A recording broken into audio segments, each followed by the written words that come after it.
Tudo bem? Se você está aqui, é porque você está com dúvida se o seu relacionamento é abusivo ou tóxico. Ou mesmo se você tem um relacionamento comercial com alguém que está ficando meio esquisito. Esses 7 pontos que eu vou passar, com exemplos, a gente vai aprofundar um pouco essas bandeiras vermelhas, para você saber identificar antes que se torne mais grave. Se você já está num relacionamento que tem esses itens, é bom você tomar cuidado e já tentar observar se é algo que você possa fazer para se cuidar. Se é uma pessoa extremamente controladora, esse é o primeiro. Aquela pessoa que tem controle em cima de tudo. Onde você vai, que roupa você vai vestir, quem que é seu amigo no Face, quem que você conversa no WhatsApp. A pessoa fica te policiando. Poxa, quem que deu like no teu Reels do Insta? Esse tipo de coisa tem que tomar cuidado. Não é ciúme, é controle. Ciúme é outra coisa que a gente vai ver adiante. Essa parte excessiva de controlar as coisas, ter tudo dominado, a gente vê isso muito nas empresas, né? Sabe aquela pessoa centralizadora na empresa, fica controlando tudo, ela quer fazer tudo, não deixa você fazer nada. Então, isso pode ser um indicador que a pessoa pode ter um transtorno obsessivo compulsivo, ou TOC. Num relacionamento, tanto profissional quanto pessoal, isso pode se tornar sufocante, pode cansar. Então esse é o alerta número 1. Número 2, explosões de raiva. Esse eu quero que vocês prestem muita atenção. Se a pessoa tem explosão de raiva por qualquer coisinha, a pessoa já explode, isso é uma bandeira vermelha gigantesca. Diferença: se a pessoa está passando por uma situação estressante no trabalho, ou mesmo uma situação financeira difícil, ou teve uma briga com algum familiar ou algum amigo, e a pessoa está com a caixa d'água transbordando, e você vai lá cutucar e a pessoa explodir, não tem o que fazer, a pessoa pode explodir, pode ter uma reação normal. Agora, se é todos os dias tem um momento de uma explosão de raiva, especialmente por pequenas coisinhas, pequenos contratempos, pode ter problemas sérios em controlar sua raiva. Então imagine as consequências disso. Consequência pode ser um abuso tanto verbal quanto um abuso físico. Essas explosões de raiva são características e comportamentos observados no transtorno de personalidade borderline e no transtorno de personalidade explosiva. Se você está num relacionamento e você está observando esse tipo de comportamento, a pessoa primeiro tem que buscar ajuda para trabalhar isso. Se você já teve alguma coisa mais grave, procure sair do relacionamento, procure se afastar dessa pessoa, busque ajuda, encontre pessoas que amam você, que cuidam de você e trabalhe com elas para você sair dessa situação. Se você está entrando num relacionamento com uma pessoa assim, pisa no freio, vai com calma, que talvez não seja o ideal para um relacionamento de longo prazo, nem de curto prazo, se a gente falar a verdade, né? Um exemplo que eu posso falar aqui: Ana está esperando seu namorado sabadão para sair. O namorado, o Jorge, foi pegar o metrô. O metrô atrasou um pouco, não tinha sinal de celular. Ele chegou 15 minutos atrasado. Ela, Ana, já estava furiosa. Foi para cima dele, falou um monte e inclusive deu umas porradas. 10 minutos depois, Ana estava pedindo desculpas, que jamais faria aquilo de novo. Jorge falou: eu estava no metrô e ele não consegue entender por qual motivo ela reagiu daquela forma. Se você vive algo assim, você pode estar lidando com uma pessoa que tem borderline. Outro exemplo pode ser o Antônio. O Antônio não para em emprego nenhum. Então, um sócio pode ser como o Antônio. Não para em emprego nenhum, não tem uma estabilidade. E o que ele faz? Pula na primeira coisa que ele vê na frente. Então, o Antônio trabalhava na área contábil. Aí, um belo dia, ele pediu as contas e abriu uma pizzaria. Faliu. Esses impulsos, sem o devido cuidado, sem o devido raciocínio nas coisas, podem também ser características do transtorno de personalidade borderline. 3. Desrespeito pelo sentimento dos outros, inclusive o seu. Uma pessoa que desconsidera frequentemente as necessidades, os sentimentos de outras pessoas, pode estar demonstrando características de uma personalidade narcisista ou mesmo uma personalidade antissocial. Essas pessoas se sentem no direito de fazerem o que bem entendem sem consequência alguma. Os efeitos de suas ações, eles nem ligam. Se você percebe isso no relacionamento, não entra. Se você está vivendo esse relacionamento, saia. Narcisismo não é brincadeira, tem um vídeo aqui que você pode assistir e ver como é que ficam as coisas. Um exemplo do narcisista é a Juliana. A Juliana é uma atriz glamurosa, famosa, todo mundo gosta dela. Mas quando ela não recebe a atenção que ela julga o correto para ela, ela pode ter um rompante, ter um surto. Ela pode ficar com raiva, ódio, querer vingança. Esse é o tipo de personalidade narcisista. A gente vê, às vezes no cinema, no filme tem.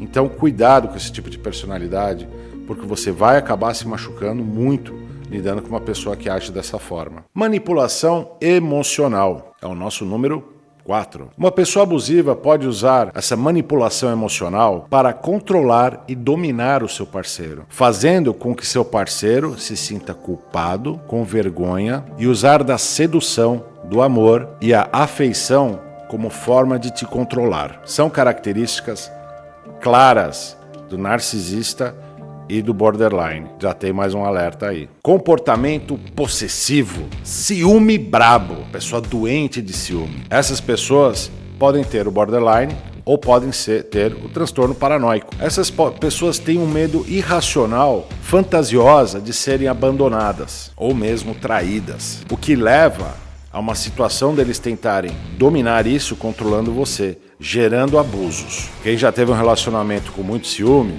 sabe que não é bom para quem tem o ciúme e é muito pior para quem recebe o outro lado esses ciúmes.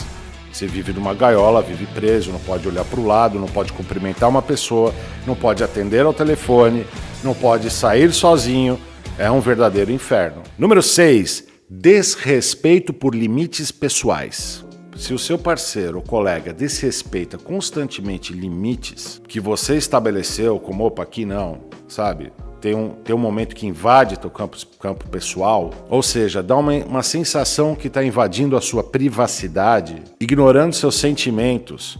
Mesmo quando você fala alguma coisa que você não quer, a pessoa segue fazendo isso. Isso pode ser indicação, novamente, de personalidade narcisista e personalidade antissocial. Eu vou dar um exemplo da personalidade antissocial. Rafaela, ela mente no seu currículo, ela mente em entrevistas de emprego, chegou até a falsificar documentações para conseguir um trabalho. Ela mentiu a respeito de suas qualificações e acabou passando colegas numa promoção. A Rafaela já teve problemas com a justiça, mas ela sempre nega e fala, tô nem aí com isso aí. Já pegou dinheiro emprestado com familiares, contando uma grande história, uma grande mentira.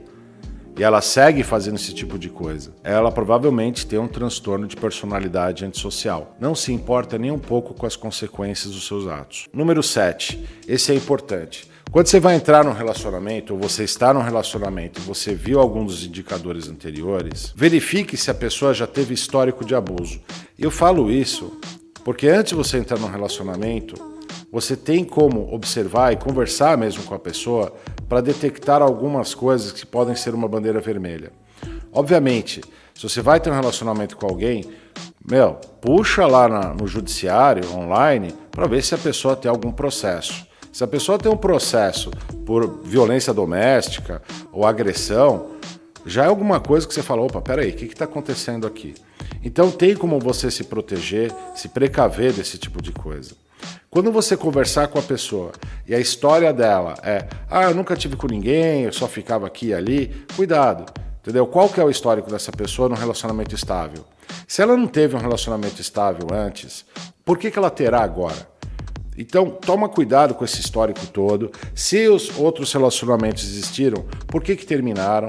Como é que foram esses outros relacionamentos? E só pede para comentar, poxa, por que você terminou com a tua última namorada? Por exemplo, né? Batendo papo. Aí, se é um narcisista, ele vai querer falar de si, ele vai acabar falando. Não, ela é uma idiota, ela fez isso, ela fez aquilo, ele vai contar um monte de história. E uma coisa que você vai perceber, a história não é consistente. A história fica mudando toda hora vem um fato novo, aquele fato principal antigo some. Então eles ficam tentando inventar uma história toda para cobrir a sujeira do passado. Quando você percebe que há uma desconexão da história que conta e quando repete a história muda, é uma bandeira vermelha muito, muito intensa. Se a pessoa já teve histórico de agressão física contra uma mulher, ou uma mulher contra uma criança, ou mesmo um marido, que isso acontece, por incrível que pareça, acontece. Essa violência doméstica, essa violência em geral, a pessoa manifestar isso novamente pode acontecer. Se a pessoa não buscou tratamento, não buscou ajuda, Deus me livre, né? Olha a bagunça que pode virar. Então, se você está num relacionamento, você viu algum indício desse tipo, Olhe em volta, tem alguma justificativa para a pessoa estar assim? A pessoa está com a caixa d'água transbordando ou ela é desse jeito? São duas coisas que você tem que olhar. Às vezes a pessoa está irritada com outra coisa, ela pode quebrar um prato, alguma coisa, mas ela está extremamente nervosa, ou triste, ou com raiva de alguma coisa. Agora, aquela raiva passa, a pessoa acalma e não repete, passa anos sem fazer nada. Agora, a pessoa que já tem um histórico de agressão, ela vai ser agressiva. Não tem jeito, ela vai ser agressiva. Se ela não buscar ajuda, tratamento e orientação, a violência volta, a agressividade volta. Ela vai se manifestar em algum momento. E, obviamente, a gente não quer um relacionamento agressivo, a gente não quer um relacionamento onde a gente vai sofrer abuso emocional e físico, porque ambos os dois doem demais e deixam sequelas para o resto da vida. Então fica aí os 7 pontos. Controle excessivo, explosões de raiva, desrespeito pelo sentimento dos outros, manipulação emocional, comportamento possessivo, desrespeito por limites e um histórico de abuso. Esses 7 pontos, se você encontrou um deles, já abre o olho. Se você encontrou 3 ou mais, você precisa conversar com alguém qualificado, um profissional, para te orientar. Você pode falar com um terapeuta, mas busque ajuda, busque amigos, busque pessoas para conversar. Assista mais vídeos, tem vídeos aqui no canal, procure se esclarecer. A ferramenta do esclarecimento é o que pode te ajudar. Então, mais você entende, mais você conhece, mais você amplia seu conhecimento, melhor será a sua decisão daqui em diante. Então, eu deixo aqui meu abraço, peço que se inscrevam no canal, dá um like. Se vocês acham que alguém pode se beneficiar com esses 7 pontos importantes, passa para a pessoa e vamos tentar ajudar todo mundo, tá bom? Super beijo, um forte abraço e eu fui.